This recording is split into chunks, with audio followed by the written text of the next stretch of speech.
Arestado ang isang 53 anyos na lalaki matapos ang matagumpay na implementasyon ng search warrant sa sitio Lapangan, Palasaan, Mankayan, Benguet, Kamakailan. Pinangunahan ng RPDEU CAR ang operasyon, katuwang ang Mankayan MPS, 1st PMFC, PDEU Benguet PPO at PNP-DEG SOU CAR. Naaresto ang suspek sa bisa ng search warrant na inisyu ng Municipal Trial Court Branch 4, Bugyas, Benguet.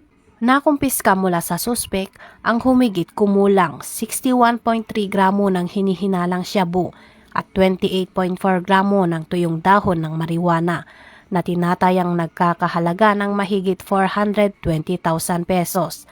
Kasama ang mga sachet at tube na may shabu residue at iba pang non-drug paraphernalia. Isinagawa ang inventory ng mga ebidensya sa mismong lugar sa presensya ng suspek at mga testigo. Dinala ang suspek sa RPDEU CAR para sa dokumentasyon at pagsasampa ng kaukulang kaso sa paglabag sa RA 9165.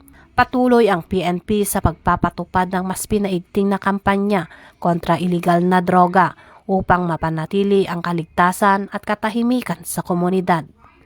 Mula dito sa Baguio City, ako yung PNN correspondent, Patrolwoman Jessie Sabado, alagad ng batas, taga-taguyod ng Balitang Pulis.